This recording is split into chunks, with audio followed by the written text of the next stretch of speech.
ජේසුස් වහන්සේගේ ශුද්ධ වූ නාමයෙන් ඔබ සියලු දෙනාට සුබ ප්‍රාර්ථනා කරනවා.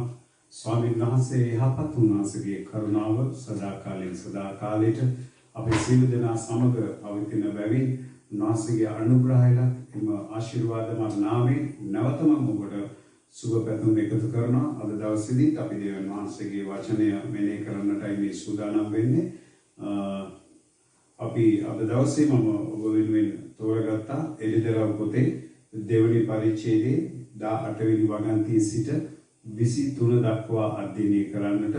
මාතෘකාව ඔබ සියලු දෙනාම අස ඇති නමක් ජෙසබෙල් නමින් මම ඔබට දේශනාව ගෙනෙන්නට සූදානම්. මේක දේශනාවක් වගේ ඔබට අහන්න පුළුවන්, අධ්‍යයනයක් කොට ඔබගේ ජීවිතයට ගන්නටත් පුළුවන්. එහෙනම් අපගේ දිනෙත් පියම ඉස පහත් කරමු. අපි යාඥාවෙන් ස්වාමීන් වහන්සේගේ අභිමුඛයට ඇතුල් වෙමු. ආදරණීය දෙවි පියාණනි, මේ ලස්සන දවස ගැන මම ඔබ වහන්සේට ප්‍රශංසා කරනවා. දෙවි පියාණනි, මේ දවසේ වහන්සේගේ වචනය අධ්‍යයනය කිරීමට, මෙනෙහි කිරීමට වහන්සේගේ කරුණාව දුන්නු මැනව. ස්වාමීනි, මේ තියෙන ගැඹුරු යථාර්ථය අවබෝධ කර ගැනීමට ශුද්ධාත්ම දෙවි පියාණනි වහන්සේගේ අනුග්‍රහය අපමාදේ තවන මැනව. යම් තැනක ඉඳලා ස්වාමීනි මේ වචනය නිස්කලංකව යමෙක් අධ්‍යයනය කරනවාද උන්ගේ ජීවිතයට තවත් මේ වචනය පැහැදිලි කරලා උන්ට ලබා දුන්නු මැනව. ස්වාමීනි මේ වචනය අසනවා පමණක් නොවේ, උන්ගේ ජීවිතය සමග සංසන්දනය කරලා බලලා ස්වාමීනි තමාගේ ජීවිතය නිවැරදි කරගන්නට වහන්සේ උපකාර කළ මැනව. මේ වචනය අහලා ඔබ වහන්සේ ස්වාමීනි අවවාදයක් ඔබ දරුවන්ට ලබා දෙනවා, ඉගැන්වීමක් ලබා දෙනවා, උන්ගේ ජීවිතයට විනයක් ඔබ වහන්සේ එකතු කරනවා. ඒ පමණක් නොවේ, තමාගේ ආත්මික ජීවිතයේ ජය ගන්නා වූ මාර්ගය ඔබ වහන්සේ උන්ට උගන්වනවා. එනම් ස්වාමීනි මේ සියලු සත්‍යතාවයන් අවබෝධ කර ගැනීමට ශුද්ධාත්ම දෙවි පියාණනි ඔබ වහන්සේගේ කරුණාව අප සියලු දෙනාටම දුන්න මැනව. ජේසුස් වහන්සේගේම උතුම් වූ නාමයෙන්. ආමෙන්. ආමෙන්. සුබ දවසක් ඔබ සියලු දෙනාට ජේසුස් වහන්සේගේ නාමයෙන් සුබ ප්‍රාර්ථනා කරමින් උන්වහන්සේගේ අභිමුඛයට දේව වචනේ සමන් දීම සඳහා මම ඔබව ඉතාමත් ආදරයෙන් පිළිගන්නවා. අද දවසේ ඉතාමත්ම මම කැමති මාතෘකාවක්, ඉතාමත් බය සහිත වූ මාතෘකාවක් මේක මට. එදි කිව්වනම් අද දවසේ මේ මාතෘකාව සූදානම් කරනවා. මම දින 7කට වැඩි අධ්‍යයනය කරනවා. ප්‍රායෝගිකව ගොඩක් ගැටලු වලට මම මුහුණ දීලා තියෙනවා.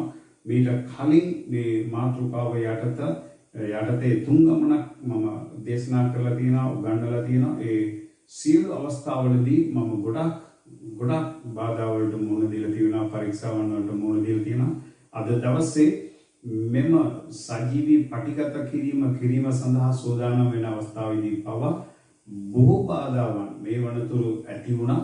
නමුත් ඒ සියලු බාධා විදගෙන මම ඔබ සමග මේ වචනය බෙදා ගන්නට සූදානම් වෙනවා. එනම් ඔබගේ ජීවිතයට යම් වෙනසක් ඇති කරන්නට, ඔබගේ ජීවිතයේ ආත්මික පරිවර්තනයක් ඇති වෙලා නාස්තිගේ අභිමුඛයේ ඔබ ආත්මයෙන් පෙරෙනවට යක්ෂයා කවදාවත් කැමති වෙන්නේ නැහැ. එසේනම් අද අපි අධ්‍යයනය කරන්න යන්නේ ජෙසබෙල් නම් මාතෘකාවයි. මේ එක නාමයක්. එසේනම් මම එළිදරව් පොතේ දෙවනි පරිච්ඡේදයේ 18 වෙනි වගන්තියේ සිට 23 දක්වා දැන් මම ඔබ වෙනුවෙන් කියවන්නම්. අපි සියලු දෙනා බයිබලයේ පෙරලා ගනිමු, කියවමු. තවද තියතරාවේ සභාවේ දූතයාට මෙසේ ලියාපන්න. ගිනි දැල්ලක් වැනි ඇස්ද, දීලිහෙන පිත්තල වැනි පාදයන්ද ඇත්තා වූ දෙවියන් වහන්සේගේ පුත්‍රයා මේ කාරණා කියන සේක. එනම් මම නුඹේ ක්‍රියාද, ප්‍රේමයද, ඇදහිල්ලද, සේවයද, ඉවසිල්ලද නුඹේ පළමු ක්‍රියාවලට වඩා අන්තිම ක්‍රියා වැඩි බවද දනිමි. නමුත් නුඹට විරුද්ධව මේ කාරණය මට ඇත්තේය. එනම් තමාම අනාගත වතුයයි කියා ගන්නා වූ ස්ත්‍රිය වන ජෙසබෙල්ට නුඹ අවකාශය දෙන්නේය. ඇවනහි වෛශ්‍යාකම් කරන්නටද, දේවතා රූපවලට පූජා කළ දේ කන්ටද මාගේ මේ කරුවන්ට උගන්වා මුලා කරන්නීය. පශ්චාත්තාප වෙන්නට ඇයට කල් දුනිවි. නමුත් ඇය තමාගේ වෛශ්‍යාකම ගැන පශ්චාත්තාප වෙන්නට නොකමැතිය. බලව ඇය යහන්නට හෙළමි. සමග කාම මිත්‍යාචාරය කරන්නෝ ඇගේ ක්‍රියා ගැන පශ්චාත්තාප නොවෙත්නම් ඔවුන්ද මහත් පීඩාවකට හෙළමි. ඇගේ දරුවන්ද වසංගතීන් නසන්නෙමි. මා වනාහි අදහස්ද හෘදයන්ද විමසන තැනැත්තන් බව සියලු සභාවෝ දැනගන්නායුව. මම නුඹලා එක් එක්කෙනාට නුඹලාගේ ක්‍රියා හැටියට දෙන්නෙමි. නමුත් මේ ගැන ඉගැන්වීම නැත්තා වූ ගැඹුරයයි ඔවුන් කියන සාතන්ගේ ගැඹුරු වූ කාරණා නොදන්නා වූ තියතරාවේ ඉතිරිව සිටින්නා වූ නුඹලා පිට මම වෙන කිසි බරක් නොතබිමියයි නුඹලට කියමි. එසේ වී නමුත් නුඹලාට ඇති දේ මා එනතුරු තදින් අල්ලාගෙන සිටපල්ලා.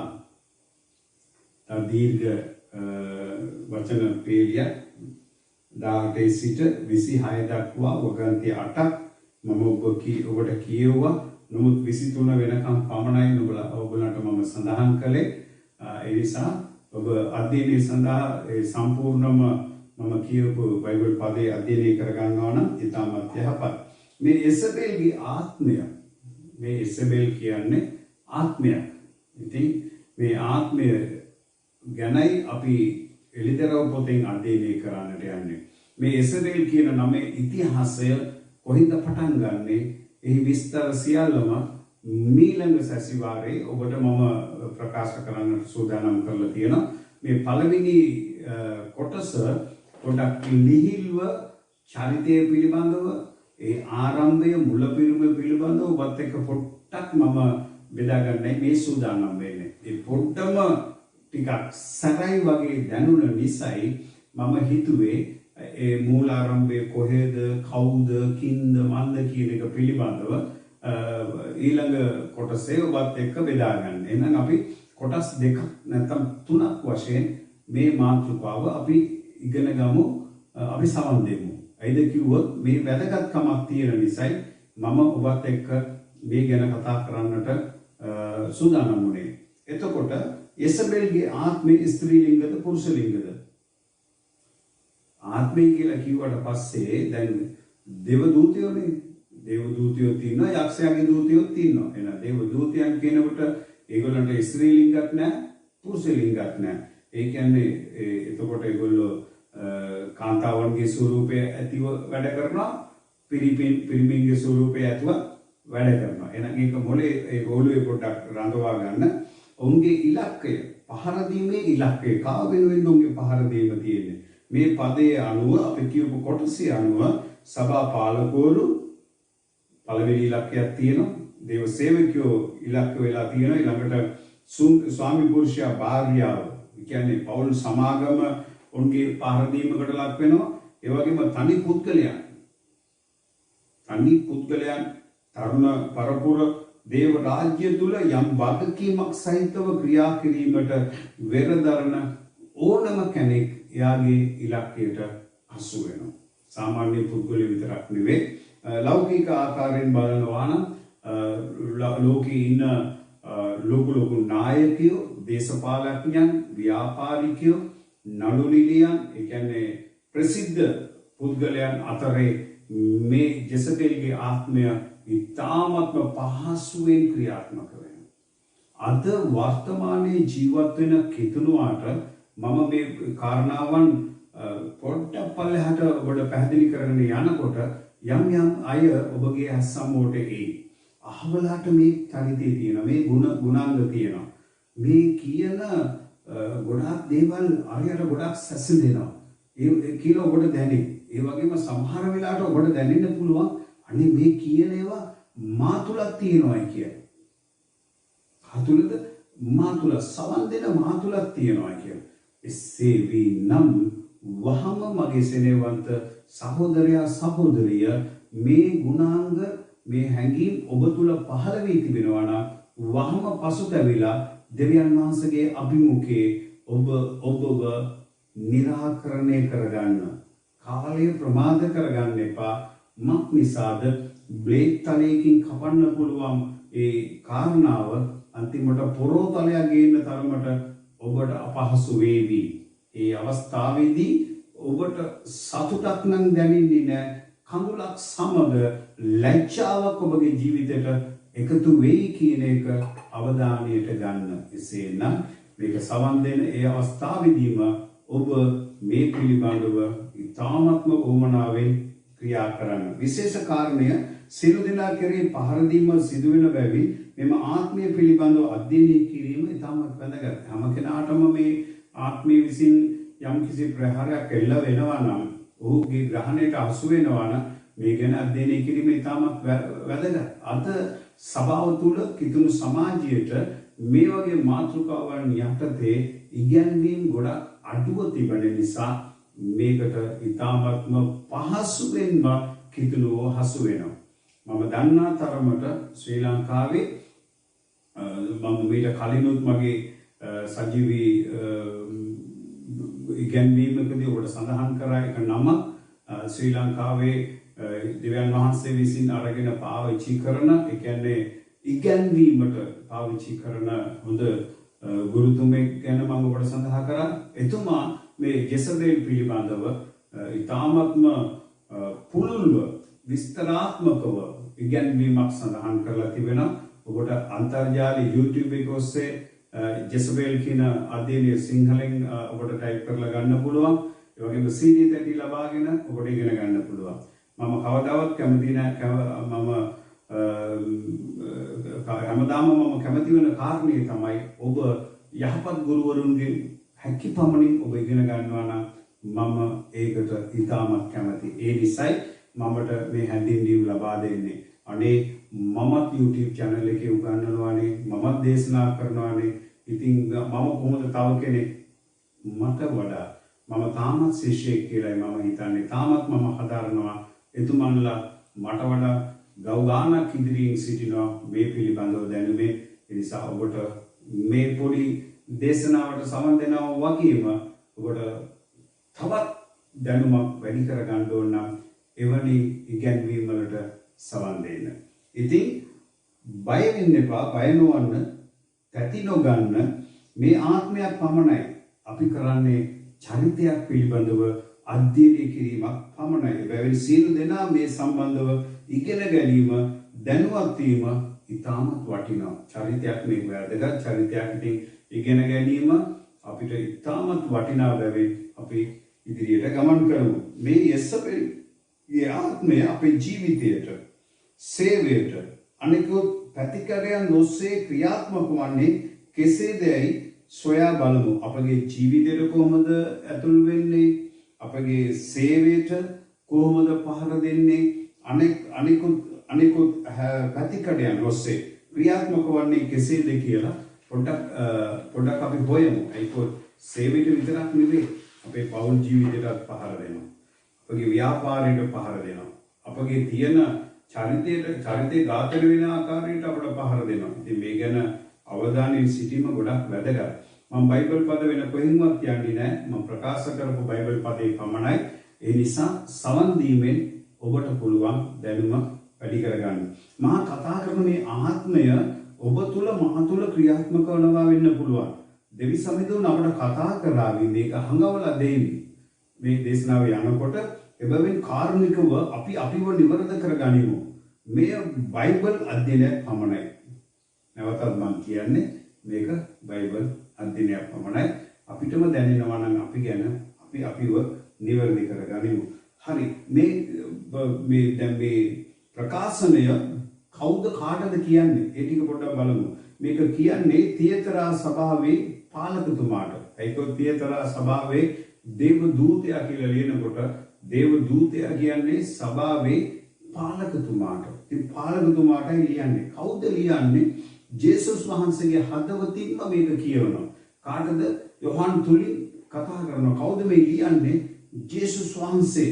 කතෘ ඉතින් මේක ලියලා දක්වන්නේ යොහන් අපොස්තලවරයා. යොහන් තමයි මේක ලියන්නේ. මේකේ සාරාංශය මොකක්ද කිව්වොත් මම නුඹේ ක්‍රියාද බලන්න අහගන්න මේක කියනවා. මම නුඹේ ක්‍රියාද, ප්‍රේමයේද, ඇදහිල්ලද, සේවයේද, ඉවසිල්ලද, නුඹේ අතීතයට වඩා වර්තමානයේ ක්‍රියාකාරකම් බොහෝ දියුණුයි කැපවීමක් සහිතයි මම දන්නවා. ඉස්සල්ලාම දෙවියන් වහන්සේ තියතරා සභාවේ සේවය පිළිබඳව උන්ගේ චරිතය පිළිබඳව හොඳ සාතිකයක් ලබා දෙනවා. කියන්නේ මොකද? ඔයගොල්ලන් තුල මම දන්නවා, මම නුඹේ ක්‍රියාව දන්නවා. ඔයගොල්ලන්ගේ ක්‍රියාව හොඳට දන්නවා. ඔයගොල්ලන් තුල තියෙන ප්‍රේමය මම හොඳටම දන්නවා. පාස්ටර් ඔයගොල්ලන්ගේ සභාව හොඳට වැඩ කරනවා. ඒගොල්ලන් ගාව ප්‍රේමය පිළිලා තියෙනවා. ඇදහිල්ල කියන්නේ 100ට 200ක් ඇදහිල්ල ඒගොල්ලන් ගාව තියෙනවා. ඒ වගේම ඔබ කරන සේවය යහපත් සේවයක් කරනවා. ඒකත් මම දන්නවා. ඒ වගේම පරීක්ෂාවේදී ගැටලුවේදී ඔබගේ ඉවසිලිවන්තකමත් මම දන්නවා. නුඹේ අතීතයට වඩා වර්තමානයේ ක්‍රියා බොහෝ දියුණුයි. ඉස්සෙල්ලා ඔයගොල්ලෝ කැප වෙලා කරපු සේවාවන් වලට වඩා දැන් ඔයගොල්ලෝ කරන සේවාවන් පිළිබඳව මම ඉතාමත් හොඳින් දන්නවා. ඒ වගේම කැපවීමක් සහිතයි, සේවයේ කැපවීම සහිත මම දන්නවා. කවුද කියන්නේ? මේ දෙවියන් වහන්සේ කියන. නමුත් එකක් අඩුයි. චෝදනාව මෙතරයි පටන් ගන්නෙ. දෙවියන් වහන්සේ කියනවා ඒ සියල්ල තිබුණත් එකක් අඩුයි. නුඹට විරුද්ධව නඩුවක්, චෝදනාවක්, පැමිණිල්ලක් තියෙනවා. අර කියපු බයිබල් පදේ තියෙනවා නේද? ඒකේ තියෙනවා නුඹට විරුද්ධව නඩුවක් තියෙනවා. නුඹට විරුද්ධව චෝදනාවක් එල්ල වෙලා තියෙනවා. පැමිණිල්ලක් ඇවිල්ලා තියෙනවා. මම ඒ ගැනමයි ඔබට කතා කරන්න යන්නේ. මොකද්ද මේ පැමිණිල්ල? බලන්න ඔයගොල්ලන්ට ලාගන්න පුළුවන් එකේ පළවෙනි කොටස කියලා. දැන් මොකද්ද නඩුව?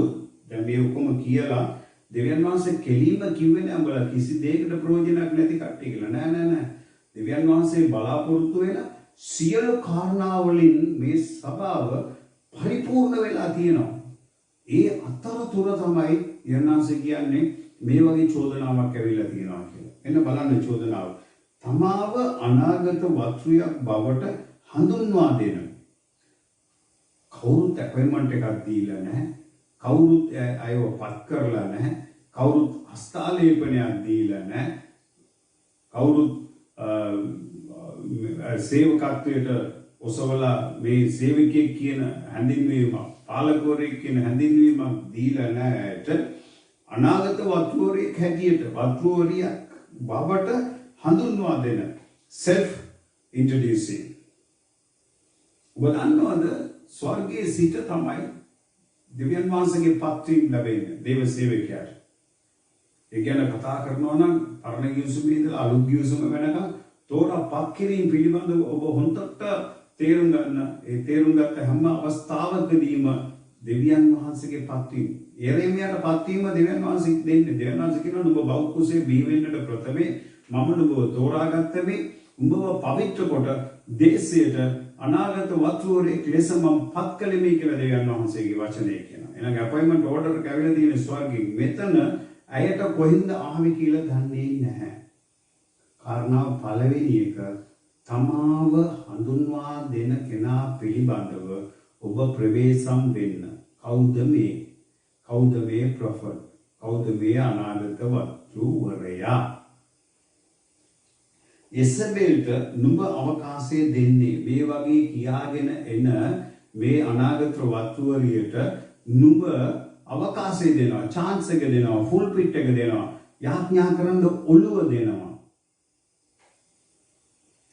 ටිකක් බරපතලයි වගේ නේද? ඔව්. ඉතින් නුඹලා අවකාශය දෙන්නේ ඈවනහයි. එතකොට ඈ ස්ත්‍රීලිංගයෙන් කතා කරන නිසා ඔයගොල්ලෝ හිතාගන්න එපා මේ කාන්තාවක් ගැන විතරයි මේ කතා කරන්නේ කියලා. නෑ මේ වගේ පුරුෂයෝත් ඉන්නවා, කාන්තාවනුත් ඉන්නවා. මේ ආත්මය දෙපාර්ශ්වය තුලම ක්‍රියාත්මක වෙනවා. අද කාන්තාව විතරයි දින්නේ ප්‍රොෆෙට්ලා, පිරිමි ඉන්නවනේ. එතකොට පිරිමි ප්‍රොෆෙට්ලා ඉන්නවනේ.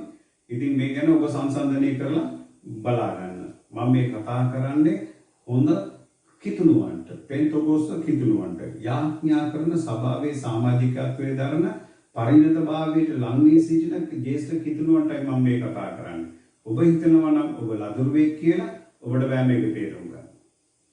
සමාජයේ කිතුණු සමාජයේ ලෝකයේ දැන් S2 කරලා බලන්න කවුරු ගැනද මම කියන්නේ. ඔබට ගොඩක් අය මතක් වෙනවා ඇති. ඈවනහි වෛශ්‍යාකම් කිරීමට අනාගත වතුරු වෛශ්‍යාකම් කරනවා. දන්නේ නැහැ. අද දවස්වල ඉතාම ප්‍රසිද්ධ වෙන කාරණාවන් තමයි මේ. එහෙනම් කල්පනා කරගන්න ඒ තුල ක්‍රියාත්මක වෙන්නේ කාගේ ආත්මයේද? යේසබේල්ගේ ආත්මය. මෙන්න ඒ වනායි වෛශ්‍යාකම් කිරීමට දේවතා රූප වලට පූජා කළ දේ කන්ටත් දේවතා රූප වලට පූජා කළ දේ කන්ටත් කියනකොට ඔයගොල්ලෝ හිතන්න එපා අපි කෝවිල් යන්නේ නැහැ කොහෙවත් යන්නේ නැහැ පූජා කරපු දේවල් කන්නේ නැහැ කියලා. ඔබ පරණ කිව්සුමට ගිහිල්ලා සාමුවෙල් ප්‍රොෆෙතෝරයා ගන්නකො ඉගැන්වීමේදී ඔබ දකිනවා එතන එතුමා කියනවා නුඹලා කැරලි ගැසීමත් කාටද මේ කියන්නේ ඊශ්‍රායෙල් සෙනඟට කියන කැරලි ගසන එකත් කොදුරණ එකත් හරියටම රූප වන්දනා වලට සමානයි කියලා එතුමා කියනවා. ඉතින් රූප වන්දනා කරලා කන එකත් එකයි ඒ යකාට පූජා කරපු දේ කෑවත් එකයි කොඳුරන එකත් එකයි කැරලි ගහන එකත් එකයි. මේවා ඔබගේ ජීවිතය තුළ තියෙනවා. මේවා තියෙනවා නම් මේ ගුණාංග අපි සන්තක විය යුතු දේවල් නෙවෙයි යක්ෂයා සන්තක ඒවා. ඒ කියන්නේ ජෙසබෙල්ට අයිති වූ කාරණාවන්.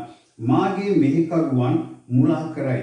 නොමග යවනවා. සේවකයන්ව නොමග යවනවා. දේව දරුවන්ව නොමග යවනවා.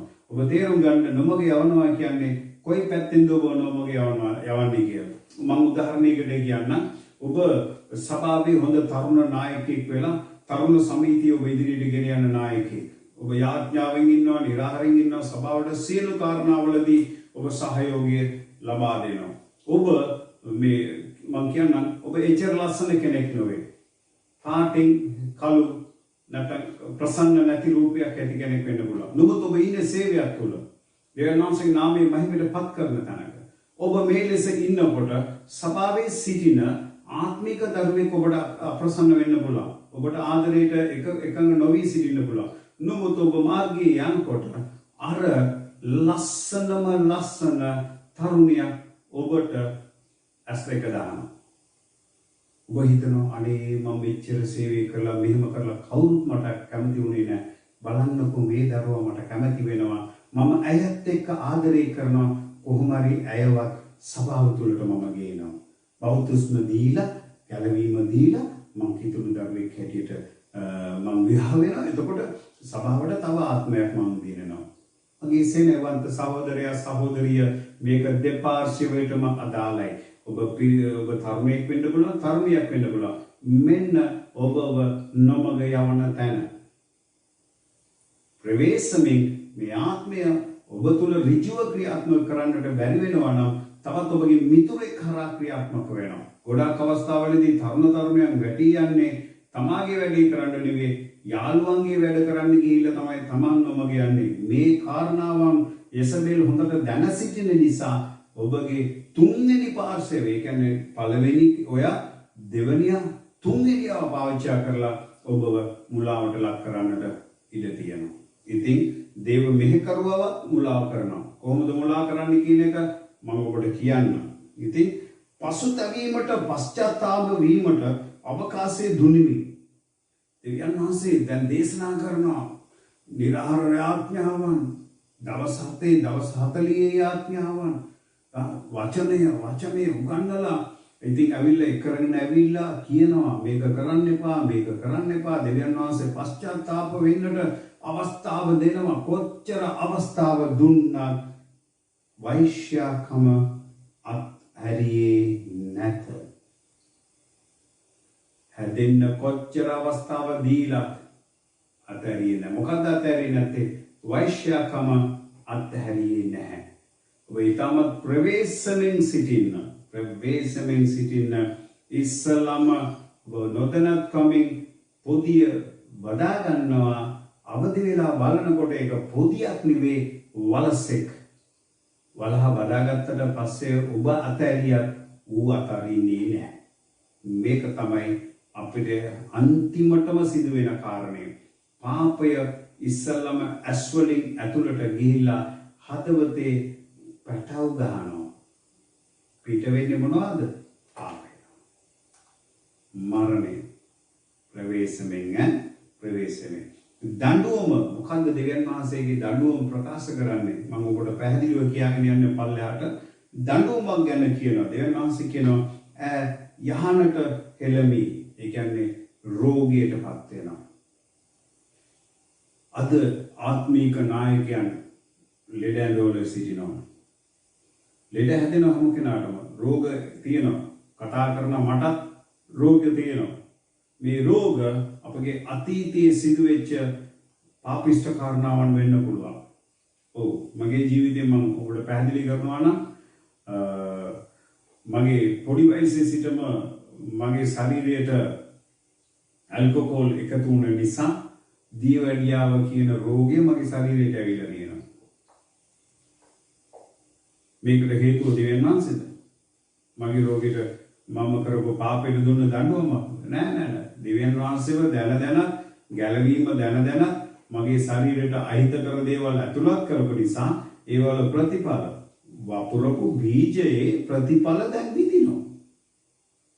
ඉතින් අද ගොඩක් අය ආත්මික ජීවිතයේ දෙවියන් වහන්සේට සේවය කරමින් දේව මිනිසෙක් කියාගෙන දේව දරුවෙක් කියාගෙන ඔබ නොමග යමින් ඔබ එසබෙල්ගේ ආත්මයට හසු වෙලා වෛශ්‍යාකම සල්ලාලකම කාම මිත්‍යාචාරය මේ ඔක්කොම කරගෙන ඔබ ජීවත් වෙනවා නම් අද ඔබ ලෙඩ ඇඳේ ඉන්නකොට කල්පනා කරන්න ඔබ පසුතැවෙන්න ඇයි මම මේ රෝගයට වැටුනේ කියන ඒ සුළමල සොයන්න ඔබට පසුතැවෙන්න ගොඩක් අවස්ථාවක් තියෙනවා. අන්ද කිව්වා අපේ ජීවිතය අපි කියන්න බෑ අපි මේ තරුණ කාලයට ලං වෙමින් ඉන්නා නෙවෙයි අපි දැන් මට 50යි නම් මම ලං වෙමින් සිටින්නේ මගේ අවසාන කාලයට. ගෙවින කාලයටයි. මම වර්ධනය වෙන්නේ නැහැ. මගේ ඇඟ වැඩෙන්නේ නැහැ. මම උස යන්නේ නැහැ. ඇයි?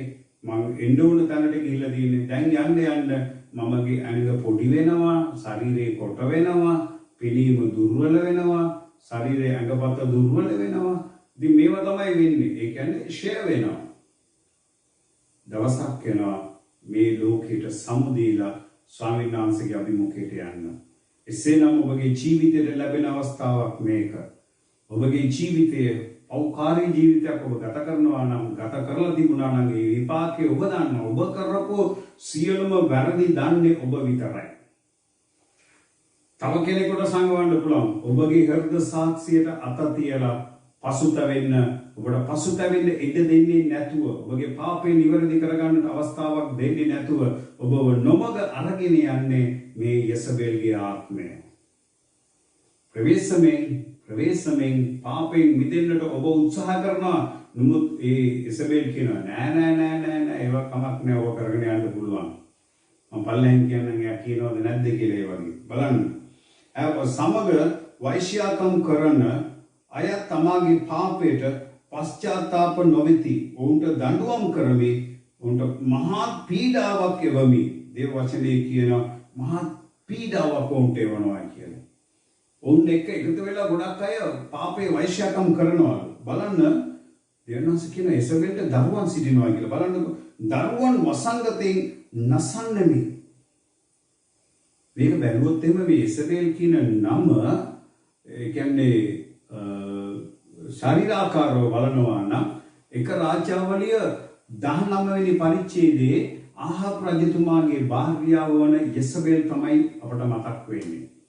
අපි නාමිකව දන්නේ අය රජිනට ආහාබ් රජිනට භාර්යාව වූ යසබෙල්ගේ නම නිසයි ප්‍රසිද්ධියටපත් වෙන්නේ. නමුත් ඔබ දැනගන්න ඕනේ මේ ආත්මය මේ යසබෙල් කියන මේ රජිනට කලින්ම මේ ලෝකයේ ක්‍රියාත්මක වුණ ආත්මයක් තමයි මේ යසබෙල් ආත්මය. නාමිකව නැත්නම් නම් දරන ලෙස ඇයට මේ නම තියෙන නිසා ප්‍රසිද්ධියටපත් වුණා.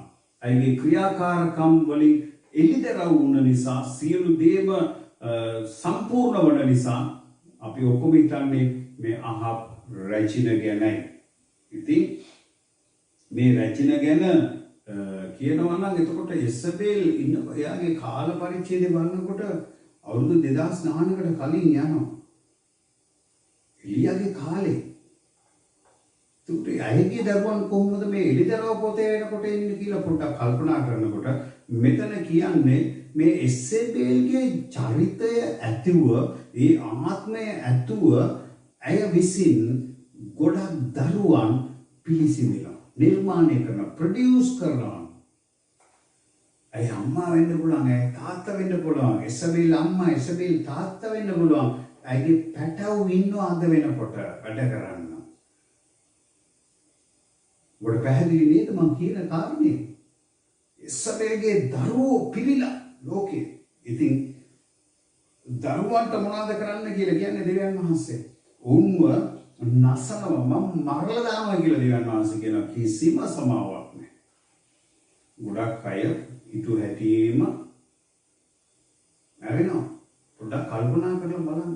අද මේ ලෝකේ මම හිතන විදිහට ලක්ෂ 24කට වැඩිය ජීවිත 25ක් කිට්ටු වෙන්න මේ ලෝකේ මේ අවුරුද්දක් ඇතුළත මිය ගිහිල්ලා තියෙනවා. ඔබ දන්නේ නැහැ අපි ඉන්නේ කොතනද, අපි ජීවත් වෙන්න කොයි කාල පරිච්ඡේදයේද කියලා. ආත්මික දරුවෝ මේක අහගෙන ඉන්නවා නම් ඔබ මේ ගැන පොඩ්ඩක් අධ්‍යයනය කරන්න. මම මේ වෛශ්‍යකම් කරමින් සිටිනවා නම්, ඉසබෙල්ගේ ආත්මෙන් මම ක්‍රියාත්මක වෙනවා නම්, මං වගේම තවත් කෙනෙක් මම නිර්මාණය කරනවා. මාව බලලා තමයි තව කෙනෙක් නිර්මාණය වෙන්නේ. මගේ දරුවා වෙන්න පුළුවන්. තිරනාසිගේ උත්තරේ පොඩ්ඩක් කල්පනා කරලා බලන්න. හරිම බයයි, ගොඩක් ප්‍රවේශමයි. ඉතින් එවිට සියලු සභාවන්, ඊළඟට කියනවා සියලු සභාවන් මා අඳුනා ගන්නේය. දරුවන්ට වසංගතයෙන් නසන්න මේ එවිට සියලු සභාවන් මා හඳුනා ගන්න. ඒ කියන්නේ සමස්ත කිතුණු සභාව, ශ්‍රී ලංකාවේ තියෙන කිතුණු සභාව, ලෝකයේ තියෙන කිතුණු සභාව. එතකොට තමා කවුද, දෙවියන් වහන්සේ කවුද කියලා දැනගනීවි කියලා මේ වචනේ සඳහන් වෙනවා. මේ ඉගැන්වීම නැත්තා වූ ගැඹුරයි සිත කියනවා නම් සාතන්ගේ ගැඹුරු කාරණා නොදෙන්නේය. ඒ නිසා නුඹලාට බරක් නොදෙමි. නුඹලාට ඇති දේ මා එනතුරු තතින් අල්ලා ගනිල්ලා. ඒ වගන්ති කිහිපය ටිකක් ප්‍රවේශමෙන් කියවගෙන යන්න එකින් එක. ඇයිද කිව්වොත් එහෙම ඒ වචනේ කියනවා පැහැදිලිවම 24 නමුත් මේ ඉගැන්වීම නැත්තා වූ ගැඹුරයි ඔවුන් කියන සාතන්ගේ ගැඹුරු කාරණා නොදන්නා වූ තියතරාවේ ඉතිරිව සිටිනා වූ නුඹලා පිට මම වෙන කිසි බරක් නොතබෙමි නුඹලාට කියමි. දෙවියන්වහන්සේ කියනවා දැන් මේක උගන්වනකොට මේක හරි බර වැඩි. ජෙසබෙල් අධ්‍යයනය කරන්න බෑ. මේ යක්ෂයන් ඒගොල්ලන්ට තමයි මේ කියන්නේ. ඉතිරිවේ ඉන්න ඔයගලන්ට මම වෙන කිසි බරක් දෙන්නේ නැහැ. නාසය කියන වෙන කිසි බරක් නුඹලාට දෙන්නේ නැහැ. එසේ වී නුඹලාට ඇති දේ මා එනතුරු තදින් අල්ලාගෙන සිටපල්ලා. නුඹලාට ඇති දේ නුඹලාගේ ගැලවීමද නුඹලාගේ ආත්මයද තදින් අල්ලගෙන හිටපල්ලා. තදින් අල්ලගෙන හිටපල්ලා. ඊට පස්සේ දෙවියන් වහන්සේ කියනවා තදින් අල්ලගෙන ඉන්නේ කියලා. නුඹලා ළඟ තියෙන දේ තදින් අල්ලගෙන ඉන්න.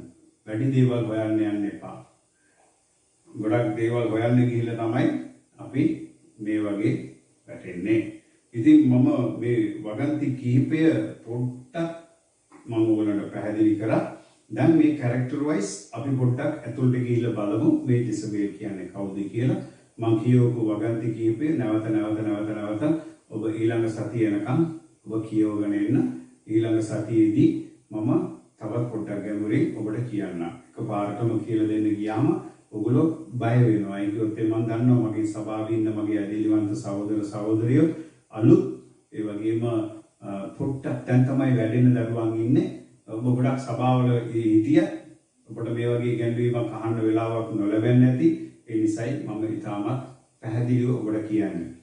ඉතින් වැඩක මේ ආත්මයේ ගුණාංග ඔබ පැහැදිලිව දැනගෙන සිටියොත් ඔබට පහසුවෙන් සමහරුන්ගේ අයිතු ගුණාංග තේරුම් ගැනීමට පහසු වේ.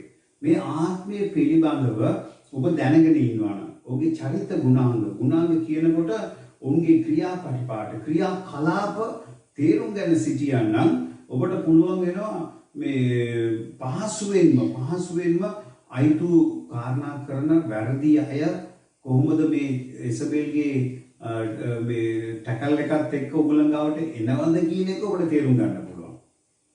හරිනේ? ඒකටයි මම මේ ඔබට උගන්වන්නේ. සභාව තුළට ආවට සභාවෙත් ඉන්නවා. ලෝකෙත් ඉන්නවා. කිතුණු ලෝකේ ඉන්නවා. ඒ නිසා ඒ ගුණාංග දැනගත්තම ඔබට ඉතාමත් ලේසි වෙයි අඳුන ගන්න. බාහිර පෙනුම අවුට්ලුක් එක කොහොමද දන්නවද? අවුට්ලුක් එක අනාගත වතුවරෙක්. රිලිජියස් ලුක් එකක් තියෙනවා. නමුත් උගන්වන්නේ වෛශ්‍යාකම් කිරීමට. අවුට්ලුක් එක කොහොමද? පාස්ටර් කෙනෙක්, ප්‍රොෆට් කෙනෙක්, ටීචර් කෙනෙක්, අනාගත වාක්‍ය කියන කෙනෙක් උගන්වන්නේ වෛශ්‍යාකම් කිරීමට. එහෙනම් පෙනුමට වෘත්තියට කිසිම සම්බන්ධතාවයක් නැහැ. පෙනුමටයි වෘත්තියටයි කිසිම සම්බන්ධතාවයක් නැහැ. උගන්වන්නේ වෛශ්‍යාකම් කිරීමට. fornication, adultery, ඊට පස්සේ idol worship, wrong teaching in the church. ඒ කියන්නේ වැරදි කියන්නේ කාම මිත්‍යාචාරය, වෛශ්‍යාකම, රූප වන්දනාව, කියන්නේ වැරදි නමස්කාරයන් ගැන උගන්වනවා. කොහෙද උගන්වන්නේ? චර්ච් එක ඇතුලේ. ඉතින් ප්‍රවේශම් වෙන්න.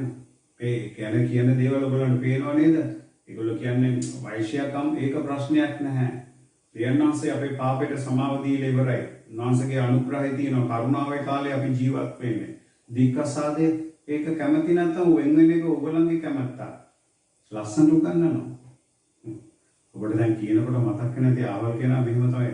මම දන්න සභාවක් ඉන්නවා. ඒ සභාවේ 100ක් හිටියොත් එම 60ක්ම දීක්කසාද වෙච්ච පව. මෙයාගේ නෝන අරය බැඳලා අරයාගේ නෝන අරය බැඳලා දැන් දරුවෝ බලපු ගමන් දරුවා අම්මව බැඳලා අම්මා පුතාව බැඳලා වට වන්දනාවේ ගිහිල්ලා තියෙනවා. කිසිම නැහැ. සෝදොම් ගොමොරාවට සමානයි. එදා දෙවියන් වහන්සේ නොවාගේ කාලේ ගම් වතුර යවන ලෝකෙ විනාශ කරනකොට තිබුණු පසුබිම අද වර්තමාන ලෝකේ කිතුණු සමාජය තුල තියෙනවා. කොහෙද තියෙන්නේ? කිතුණු සමාජය තුල. ලංකාවේ මට ආරංචි හැටියට වැඩිම දික්කසාද නඩු යන්නේ දේවල උසාවිය කියලා කියනවා. දවසකට ගිහිල්ලා වාඩි වෙලා බලන්න ඒ උසාවියට දික්කසාද නඩු වලින් බහුතරයක්ම කිතුණු පවුල් වල දික්කසාද නඩු. මොකක්ද කියලා හොයන්න බැලුවා ගියාම නෝන කියනවා මහත්තයා තවත් භාර්යාවක් තියාගෙන ඉන්නවා. මහත්තයා කියනවා නෝන මම ඉඳද්දී තවත් ප්‍රේමිත එක්ක ආශ්‍රය කරනවා. මට හරිම අමාරුයි මේ ගැන කතා කරන්න. චෝදනාව. සියල්ල යහපත්. සේවය, නමස්කාරය, දේශනාව සියලු දේම පර්ෆෙක්ට්. වචනේ එහෙමනේ කියන්නේ. ප්‍රේමය, ඇදහිල්ල, කරුණාව ඔයගොල්ලන් ඉගැන්වීම ඔක්කොම හොඳයි. බාහිර ලෝකෙට බැලුවම පුදුම ආලේපයක් තියෙනවා. ගලා ඉතිරෙනවා සභාව. නමුත් දෙවියන් වහන්සේ කියනවා නමුත් නුඹ ඇයට එහෙනම් එසබෙල්ට ඉඩ දුන්නා. ඔබ දැන් සභා පවුලේ මිතුරන් අතරේ හංගවා දෙනවද වසන් කරගන්න එපා. නමුත් ඇය හැදෙන්නේ නැහැ. අපි ගොඩක් අය හංගනවානේ. අපි දන්නවා. ඒ කියන්නේ ඒක තමයි මම මේ කියන්නේ. ඔබ දැන සභාවේ පවුලේ මිතුරන් අතරේ මේ වගේ දේවල් සංගවනවා. වසන් කරනවා. පසුතැවෙන්නේ ඉඩක් දෙන්නේ නැහැ. කී දෙනෙක් ඉන්නවද මේ වගේ පව් කරන අය දැක්ක ගමන් කියලා දෙන්නේ? දැන් මගේ යාළුවෙක් හිටියා ෆෝන් එකේ හැම වෙලාවෙම එයා බලන්නේ අසභ්‍ය දේවල්. මම දවසක් උට කිව්වා. ඊට පස්සේ ਉਹ අඬලා කිව්වා මම මේක ආයෙ කරන්නේ නැහැ කියලා. ඉතින් මම විශ්වාස කළා. ටික කාලයක් ගියාට පස්සේ එයාගේ භාර්යාව මට චෝදනාවක් කරනවා. අනේ ඔයාගේ මිතුරානේ ඇයි ඔයාගේ මිතුරාට මේ දේ ඔයා කිව්වේ නැද්ද? මම කොහොමද සංගෙව්වේ නැහැ. සංගෙව්වේ ඔයාට විතරයි. මිතුරට මම මේක කියලා දුන්නා. නමුත් එයා හැදිලා නැහැ. පේනව නේද? සංගවන්න එපා. කවුරු හරි දැක්කනම් මේ වගේ කාරණයකදී ඔබ සැබවින්ම ඔබගේ සහෝදරයා සහෝදරිය මිතුරා අම්මා තාත්තා කවුරු වුණා ඔබ දන්න කෙනෙක් නම් ඔවුන්ට සැබවින්ම ඔබ අවංකව ආදරේ නම් උන් කරන වැරද්ද ඔවුන්ට කියලා දෙන්න. ගොඩක් අය අහනවා අයි මේ ෆෝන් එකේ YouTube එක බලන්න එපා කියන්නේ. ඔබ ගීතිකා බලන්න පුළුවන්. ඒ වගේම කිතුණු කාරණාවන් ආත්මික දේවල් අධ්‍යයනය කරන අවස්ථාවේදී ඔබ එක සයිට් එකකට ගිහලා එකක් ඕපන් කරනකොට අර පැත්තේ නිර්වදේ ඡායාරූප ගොහමයක් එනවා. ඔබ අහන එහෙනම් මම කොහොමද මේක වැළකෙන්නේ කියලා. ඒකට ගොඩක් උපාය මාර්ග තියෙනවා. ඒවා බ්ලොක් කරන්න පුළුවන් ඇප්ස් තියෙනවා. ඕගොල්ලෝ ඒව හොයාගෙන ඒ මෘදුකාංග ඔස්සේ ගිහිල්ලා ඒව બ્લોක් කරාට පස්සේ ඒව ඔබගේ ෆෝන් එකට එන්නේ නැහැ. ප්‍රවේශමෙන් ඔබගේ පෞල් ජීවිතය ඔබ රැකගෙන ආවා වූ ඔබගේ චරිතය, ඔබගේ නම්බුව, ඔබගේ අභිමානය, කෙලෙසන කාරණාවන් ඔය ෆෝනිකේෂන් එක තුලින් ඔබට සිදු වෙනවා. කාම මිත්‍යාචාරය, කාමයේ තුලින් ඔබට සිදු වෙනවා කියන එක ඔබ අමතක කරන්න එපා. ගොඩක් ඒ අසභ්‍ය චිත්‍රපටයේ දෙස බලනවා නම් කවුද වීඩියෝ කරලා දාලා තියෙන්නේ? ප්‍රේමවන්තයා, ආදරවන්තයා. ඔවුන් විසින්ම නොදැනත්තු ඒ විරුද්ධ ලිංගිකත්වයේ තියෙන කෙනාට නොදැනත්තුම කැමරා හංගලා චිත්‍රපටි එක පටිගත කරලා අන්තර්ජාලයට මුදාහරලා තියෙනවා. ඒ ආදරය කරන කට්ටිය එහෙම කරන්නේ නැහැ. ගොඩක් ප්‍රවේශමේ මේ ගැන මම කතා කරන්න අවශ්‍ය නැහැ. ඔබ දන්නවා. ඉතින් වසන් කරන්න එපා. අද ගොඩක් අය පාපයෙන් ගැලවෙන්නේ නැතිවට හේතුව ඔබ එක කාරණයක්. දැන කියන්නේ නැහැ. වැටි යනකම් කියන්නේ නැහැ. ඒකෝ ඔබ අතර තියෙන ලිංගතුකම නැති වෙයි කියලා. ඒ ගැන හිතුවොත් එම ඔබේ ජීවිතේම නැති වෙනවා. ගොඩක් හිතන්නේ ගැන පශ්චාත්තාප වෙන්නේ නැහැ. පශ්චාත්තාප වෙන්නේ නැහැ. එසබෙල් පිරිමි වෙන්න පුළුවන්, ස්ත්‍රියක් විය හැකියි. දෙපාර්ශ්වයෙන් ඉන්නවා. ඉතින් එයාලා නායකයන්ට හරීම සමීපයි. ආත්මික විශේෂයෙන් වුණ ඉන්නේ ආත්මිකයන්. කාටද සමීප? දන්නවනේ මම කියන එක කාටද සමීපයි කියලා. එසබෙල් ඊටම සමීපයි, නායකයන්ට හරීම සමීපයි. පාලකතුමාට ලං වෙන්න හරීම ආසයි. ඒ වගේම හරීම ආත්මිකයි. ඔබ නායකාවක් නම් ඔබ පරීක්ෂාවට ලක් කරගන්න. ඒ වගේම අපට ඉන්න අය ගැන ගොඩක් ප්‍රවේශම් වෙන්න. ඔබ පාස්ටර් කෙනෙක් වෙන්න පුළුවන්. ඔබ ගෘහසෛල නායකාවක්, සේවය කරන කෙනෙක් වෙන්න පුළුවන්. ඔයා වටේ ඉන්න අය ගැන ගොඩක් ප්‍රවේශමෙන් ඉන්න. ගොඩක්ම ඒ අය වටින් තමයි මේ එසබෙල්ගේ ආත්මය වැඩ කරන්නේ. සාමාන්‍ය ඇදහිවන්තයෙකුට ගහන්න එන්නේ නැහැ ගොඩක් වෙලාවට. අය දන්නවා මේ ආත්මය දන්නවා නායකයෙකුට ගැහුවා නම් සභාවක් ඉවරයි. ඒක සේවකයෙකුට ගැහුවා නම් ගැලවීම ලබන්න ඉන්න 10ක් නැහැ. කොහොමද වැඩි? කෙලින් ගහන්න නැහැ. කෙලින් ගහන්න විදියක් නැහැ. දැන් අපි ගාවට ඇවිල්ලා කෙලින් වැඩ කරන්න බෑ. කොහොමද එන්නේ? වක්‍ර වෙන්නේ. තවත් කෙනෙක් ළඟින් තුලින් ක්‍රියාත්මක වෙලා තමයි නායකයා ගාවට එන්නේ. ඉතින් අපි නායකයෝ නම් ප්‍රවේශම් වෙන්නට ඕනේ. යසබෙල්ගේ ආත්මේ ඉලක්කය කුමක්ද නම්? යාගේ ඉලක්කය බලන්න පොඩ්ඩක්. යාගේ ඉලක්කය මේ සාමාන්‍ය කට්ටිය නෙවෙයි බලාගන්න. අන්‍ය භාෂාව කතා කරන, ආලේප ලද්දාව, සේවය තුල දෙවිඳුන් පාවිච්චි කරන අය විනාශ කිරීමයි. කෙලින්ම ඉලක්කය ගහන්නේ වගේ. නිකම්ම අයට ගහන්නේ නැහැ. අන්‍ය භාෂාවෙන් පිරීලා, ආත්මයෙන් පිරීලා, ආලේපයෙන් පිරීලා සේවය කරනවා. සේවය තුල දෙවියන් වහන්සේ විසින් පාවිච්චි කරන ඒ වාජන තමයි ඇගේ ඉලක්කය විනාශ කිරීම.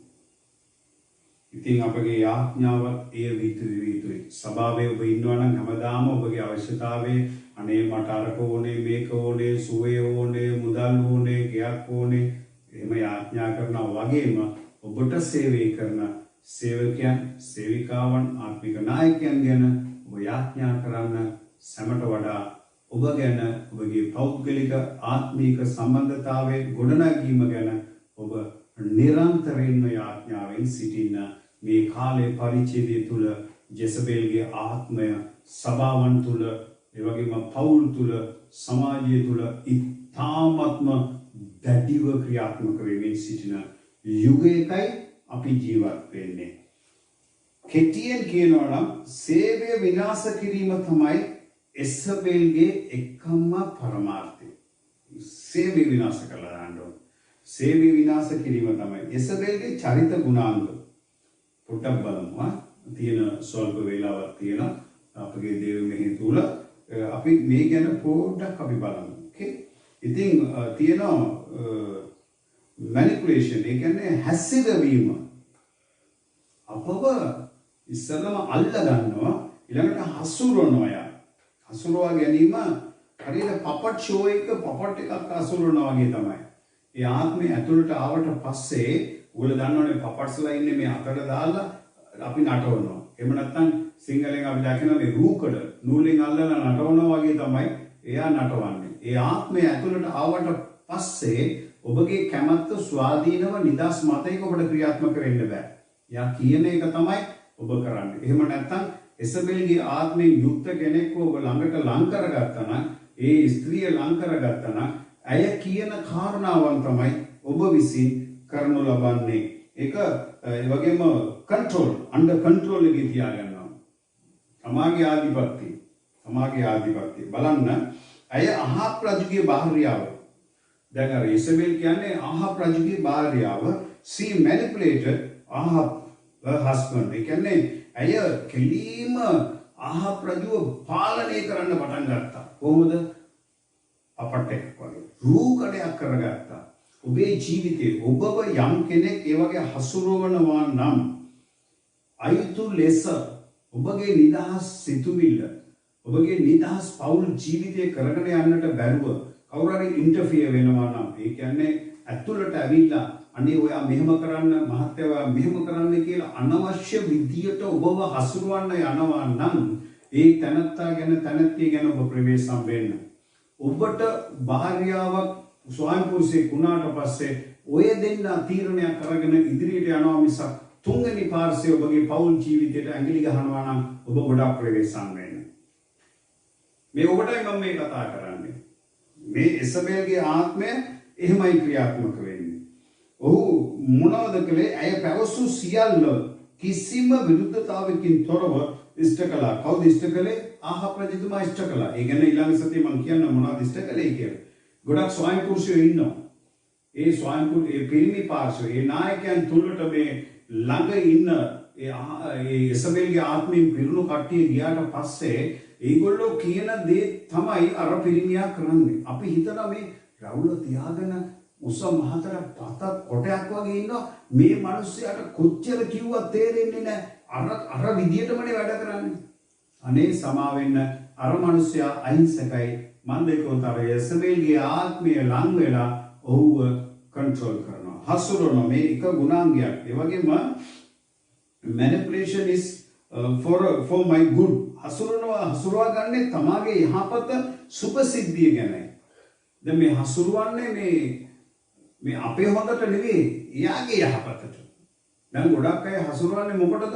දැන් කොහොමද කියන්නේ දැන් එක පිරිමියෙක් ඉන්නවා. දැන් මේ පිරිමියාව දැන් වෛශ්‍යාකමට හවු වුණා පස්සේ මේ එසබෙල්ගේ ආත්මය ඒ පිරිමියාව වසී කරගත්තා. දැන් කන්ට්‍රෝල් එකේ තියාගත්තා. ඊට පස්සේ එයාව හසුරුවන්නේ ඔක්කොටම යහපතක් වෙන්න නෙවෙයි, එයාගේ යහපතට විතරයි.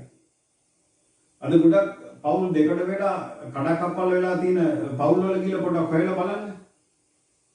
ගෙදරට එන්න ඕන රුපියල් 100 රුපියල් 25 එන්නේ. රුපියල් 75ක් යන්නේ වෙන කොහෙද?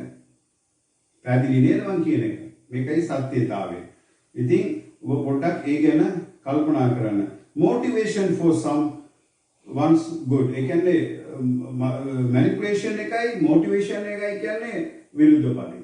කියන්නේ හැසිරවීම motivation කියනවා කියන්නේ දිරිමත් අරක හසුරවනවා මේක දිරිගැන්වීම පෙළඹවීම තවත් අයෙකුගේ යහපතට. කොහොමද දන්නවද? කෙනෙක් ඇවිල්ලා යාඥා කරමුද? අපි බයිබලයේ කියමුද? නිරහරින් සිටිමුද? අපි නමස්කාර කරමුද? අපි දේව මෙහෙට යමුද? අපි බයිබල් ස්ටඩි එකක් කරමුද? ආත්මික ජීවිතයේ ගොඩනැගීම සඳහා යම් කෙනෙක් ක්‍රියාත්මක වෙනවා නම් මෙන්න මේක ඇවිල්ලා මොටිවේෂන් කිරීමක්. මේක යහපත් ක්‍රියාවක්. ඔබට වෙනස දැනගන්න පුළුවන්. තව කෙනෙක් ඇවිල්ලා ඔයගලන්ට කියනවාද? අනේ නමස්කාර නෙවෙයි අපි ක්‍රිකට් මැච් එකක් ගහමුද? යාඥාවට ඉස්සෙල්ලා අපි ෆිල්ම් එකක් බලමුද? පොඩි වෙලාවක් ගැප් එකකට ඔයගොල්ලෝම අරගෙන යනවා ඒ පැත්තට. මේක තමයි ඔබ හසුරවනවා. පාපේ විසින් ඔබව හසුරවන්න ඉඩ දෙන්න එපා. එසබෙල් විසින් ඔබව ගෙනියන්න ඉඩ දෙන්න එපා. ගොඩක් අවස්ථාවලදී ඔබ දැන් දේව මෙහෙට එන්න, සේවයට එන්න සූදානම් වෙලා ඉන්නවා. ඒ වෙලාවේ නෑදෑයෝ කඩාගෙන එනවා ගේ ඇතුළට. ගැලවීම නොලබපු නෑදෑයෝ, ගැලවීම ලවපු නෑදෑයෝ. ඔබගෙන් ඉරිදා දවසේ දේව මෙහෙට යන වෙලාවේ ඔබට සේවයක් ලබා ගන්න ඔබ ළඟට එනවා නම් ප්‍රවේශම් වෙන්න. කියන්න සේවයක් ලබන්න දාවේ එන්න යන් අපිත් එක්ක දේව සභාවට ගිහිල්ලා නමස්කාරය මග හරින්න එපා. මම මේ කියනකොට වර්ධව තේරුම් ගන්න එපා. අද 50යි සභාවේ ඉන්න පුළුවන්. මේ දේශනාව අහගෙන ඉන්නකොට කියන්න එපා. 50යි මගේ සභාවේ ඇතුළේ ඉන්න පුළුවන්. දැන් 52ක් 54ක් විතර දැන් ඇතුළට එනවා. ගොඩක් අමාරුවෙන් තමයි ඇතුළේ දාගන්නේ. ඒ නිසා ඔබ නැවිත් ඉන්න නිසා මම මේ සඳහන් කරන්නේ. ප්‍රවේශමෙන් ඔබගේ ආත්මය පිළිබඳව ඔබගේ යාඥා කරගන්න යක්ෂයා එනවා. ප්‍රවේශමෙන් ඔබගේ සේවය නතර කරන්න වෙනවා. කොහොම හරි ඔහොමම කරලා දේව වචනේ කනට ඇහින් නැතුව තියලා ඔබව යාඥා කරන්නම තියලා ඔබව නැති කරනවා. ප්‍රවේශමෙන් තේරුම් ගන්න. හොඳේ. ඔහු මොනවද කළේ? පැවසු සියල්ලම කිසි විරුද්ධතාවකින් තොරව ඉෂ්ට කළා.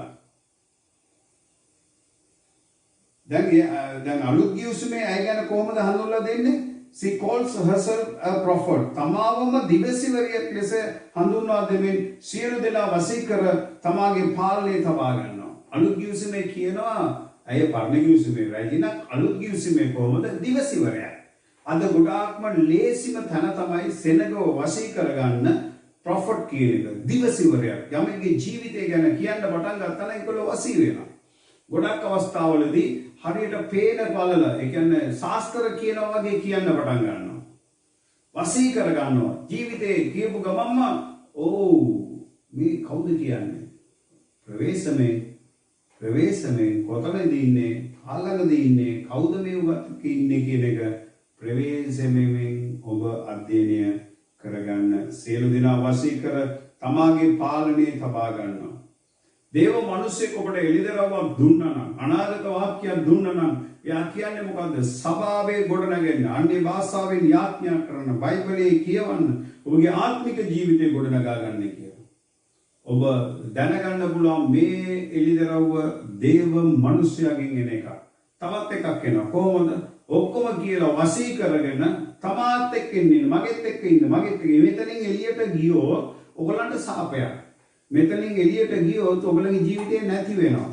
ඔයගල මැරෙන්න ඉඩ තියෙනවා. අහලා තියෙනවනේ ගොඩක් අය බය කරලා තමා ළඟ තියා ගන්නවා.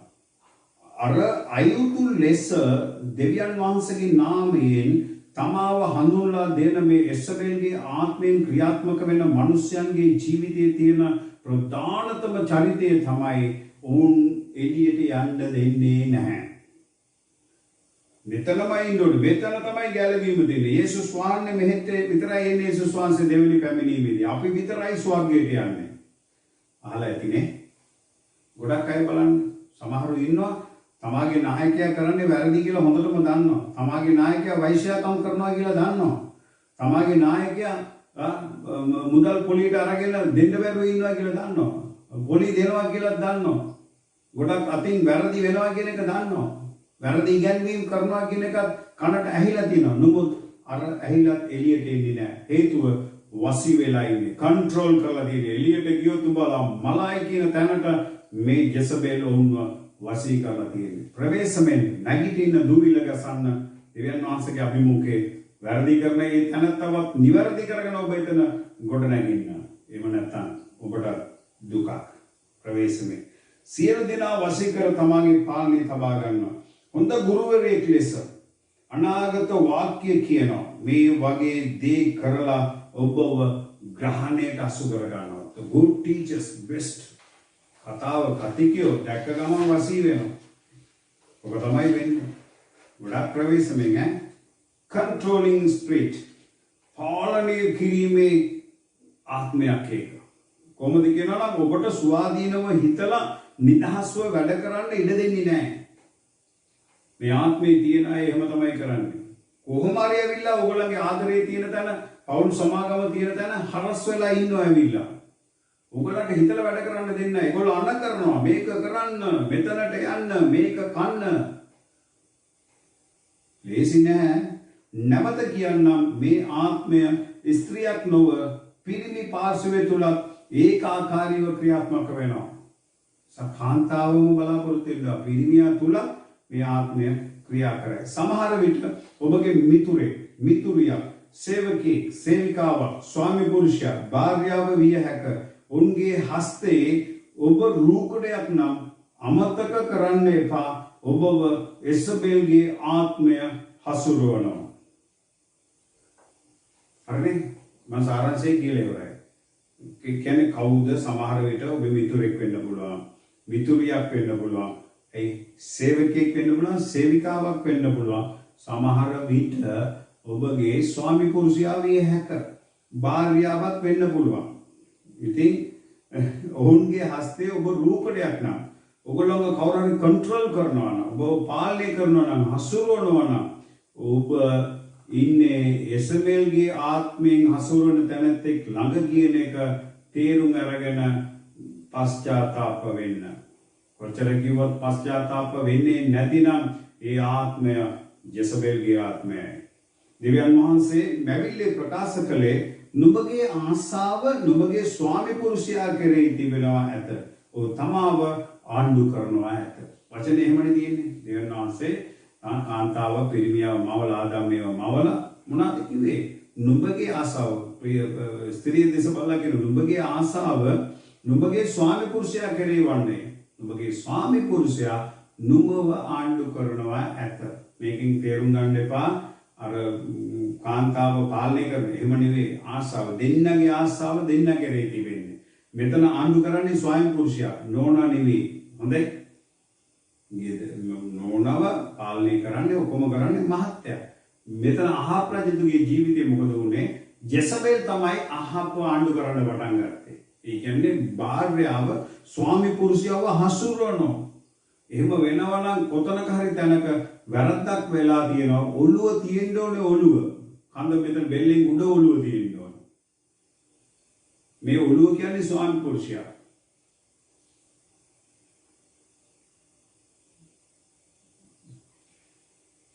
මොකද හිතෙන්නේ? ඔබ හිතනවා ඇති පාසටෝනි නැවතත් යුදෙව් ආත්මයත් එක්ක ස්ත්‍රීන්ට පහර දෙනවා නැහැ. ඇත්ත කතා කරන්නේ. ඇත්ත කතා කරන්නේ. ස්වාමි පුරුෂයනි ඔබ ඉන්න ඕන තැන ඔබ ඉන්න ඕනේ. ඔබගේ වගකීම කරන්න ඕන තැන ඔබ වගකීම කළ යුතුයි. භාර්යාව වැඩක් කරනවා නම් ඔබත් ස්වාමි පුරුෂයෙක් හැටියට වගකීමක් හැටියට ඔබ ක්‍රියාත්මක වෙන්න ඕනේ. එහෙම නැතුව ඔබගේ ජීවිතය ඔබ ඉදිරියට ගෙනියන්න බෑ. ඔබ යෙසබෙල්ට ඉඩ දීලා ඉවරයි. එතකොට දෙවියන් වහන්සේගේ මැවිල්ල ගැන මම ඔයගොල්ලන්ට කිව්වා. ඉතින් මෙතන මොකද වෙන්නේ? husband rule over the wife not by the wife. පාලනය කරනු ලැබුවේ එසබෙල් විසින්. මේ වාගේ අය ගොඩක් ආත්මිකයි. ඒ කියන්නේ එසබෙල්ගේ ආත්මයෙන් පිරිච්ච අය ගොඩක් ආත්මිකයි. ඒගොල්ලෝ දර්ශන දකිනවා, එළිදරව් දකිනවා, සියල්ල හොඳයි. කියන්නේ කොහොම යාඥාවෙන් තමයි ඉන්නේ. මේ කොයි වෙලාවෙ බැලුවත් ඒගොල්ලෝ කතා කරන්නේ තනි භාෂාවෙන්. කොන්න වෙලාවක ස්තුති වේවා, ප්‍රශංසා වේවා, ජේසුනි අන්‍ය භාෂාවෙන් පිරීලා ඉන්නේ. ශාන්තයි දාත්තයි බල්ලකු ගමන් ස්වර්ගයෙන් බැහැලා ඇවිල්ලා වගේ ඉන්නේ. ඔබ ප්‍රවේශම් වෙන්න බාහිරින් ආත්මිකයි, අභ්‍යන්තරේ ජෙසබෙල්ගේ ආත්මය. මේ වගේ අයත් එක්ක ඔබ ගැවිසිලා බලන්න අන්තිමේදී ඒගොල්ලෝ ඕගොල්ලෝම පාලනය කරන්න පටන් ගන්නවා. කොහොම හරි හිමින් ඇතුළට එනවා. ඇතුළට ආවට පස්සේ අවසානයේ ඉවරයි. හොඳින් අවධානය කරන්න. අවසානයේ කියනවා පාස්ටර් ඔක්කොම හොඳයි. අරක මට කැමති නෑ. මේ වගේ අය කියන්නේ බලන්න. පාස්ටර් ඔක්කොම හොඳයි පාස්ටර්. අරක මට කැමති නෑ පාස්ටර්. ඒක වැරදි පාස්ටර්. වක්‍රාකාරව පහර දෙනවා. ඒ කියන්නේ බීජයක් වපුරනවා ඊට පස්සේ සභාව තුල ගසක් හට ගන්නවා. වක්‍රාකාරව පාට හරි කියලා තමයි මේ පහර එල්ල කරන්නේ. ඒක සභාවට දාපු බීජයක් වෙනවා. ඊට පස්සේ ඒ ප්‍රශ්නේ සභාව තුල ගහක් වගේ වර්ධනය වෙනවා. ඉතින් පාලකතුමා ඉඳලා ඉවරයි. ඉතින් ප්‍රවේශමෙන් අපි කිව්වම චෝදනාව කරේ කවුද කියලා කිව්වම අපිට තේරුම් ගන්නත් බෑ. අයියෝ ඒගොල්ලෝ එහෙම නෑ ආත්මිකයි. හරිස්සමින් එතකොට මේ වගේ අය පාස්ටර්ගේ භාර්යාවගේ ස්ථානය අරගෙන වැඩ කරන්න මාන බලනවා. මෙම ආත්මයේ ස්වરૂපය මෙයයි. ගොඩක් සමීපව වැඩ කරලා පවුල වෙන් කරනවා. මේගොල්ලෝ කොහොමද වැඩ කරන්නේ? ගොඩාක් වැඩ කරන්නේ පාස්ටර්ගේ භාර්යාවට සමීපයි. යාළු වෙනවා. ගොඩාක් ළඟට යනවා. යන්නේ කොහෙද? එතන බෑග් එක අරගෙන යනවා. යාළු වෙනවා අරකයි මේකයි ඔක්කොම කරලා ලං වෙලා කොහොම හරි අර භාර්යාවගේ ඔළුවට සිස්ටර්ගේ ඔළුවට දානවා ආත්මේ. ඊට පස්සේ ඒ හරහා යනවා කෙලිම පාස්ටර් ගාවට. ඇති මම තවත් කියන්නම් එතන ඒක එයාගේ කෙලිම කොහොම හරි ගහන්න ඕනේ පාස්ටර්ට. යන්නේ කොහෙන්ද? තුන්වෙනි පාස්සේ. යාළුවෙක් කරා ඇවිල්ලා සිස්ටර් ගාවට ඇවිල්ලා පාස්ටර් ගාවට එන්ටර් වෙනවා. ගොඩක් අවස්ථාවලදී අපේ සිස්ටර්ලා ගොඩක් පාස්ටර්ලාට උපකාර කරන්න ඇසිස්ටන්ට් සිස්ටර්ලාව තියෙනවා. මේ ඇසිස්ටන්ට් සිස්ටර්ලා තමයි ගොඩක්ම යසබේලගේ ආත්මයෙන් වැඩ කරන්නේ.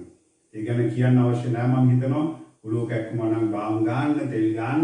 ඊට පස්සේ ඉතින් තෙල් ආලේප කරලා ඉවර කරනවා. ප්‍රවේශමෙන් ඈ.